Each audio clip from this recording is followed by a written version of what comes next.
Hi, I'm Simon. We're picking up the narrative from Genesis again today, reading chapter 11. It tells us about the Tower of Babel and why there are so many languages on the earth. So Genesis chapter 11. Now the whole earth had one language and one speech.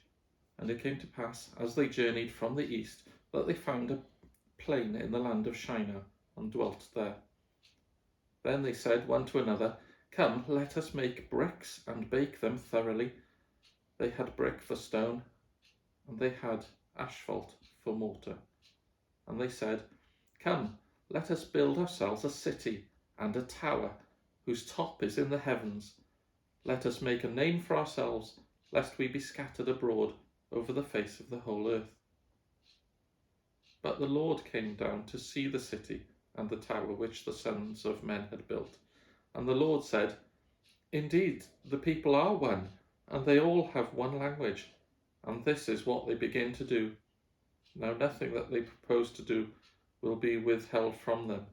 Come, let us go down, and there confuse their language, that they may not understand one another's speech. So the Lord scattered them abroad from over the face of all the earth, and they ceased building the city. Therefore its name is called Babel, because the Lord confused the language of all the earth. And from there the Lord scattered them abroad over all the face of all the earth. This is the genealogy of Shem. Shem was 100 years old and begat Arphaxad 2 years after the flood. After he begot Arphaxad, Shem lived 500 years and begot sons and daughters. Arphaxad lived 35 years and begot Selah. After he begot Selah, Arphaxad lived 403 years and begot sons and daughters. Selah lived 30 years and begat Eber. After he begot Eber, Selah lived 403 years and begot sons and daughters. Eber lived 34 years and begot Peleg. After he begot Peleg, Eber lived 430 years and begat sons and daughters. Peleg lived 30 years and begot Reu. After he begot Reu, Peleg lived 209 years and begot sons and daughters. Reu lived 32 years and begot Serug. After he begot Serug, Reu lived 207 years and begot sons and daughters.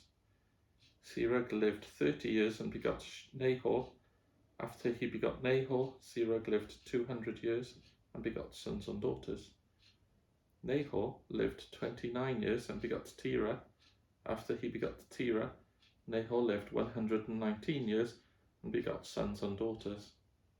Now Terah lived 70 years and begot Abram, Nahor, and Haran. This is the generation of Terah. Terah begot Abram, Nahor, and Haran. Haran begot Lot. And Haran died before his father Terah in his native land in Ur of the Chaldeans. When Abram and Nahor took wives, the name of Abram's wife was Sarai, and the name of Nahor's wife Milcah, the daughter of Haran, the father of Milcah, and the father of Iscah. But Sarai was barren, she had no child.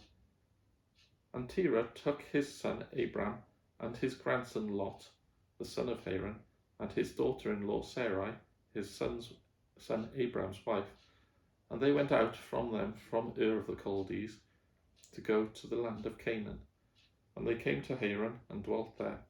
So the days of Terah were 205 years, and Terah died in Haran.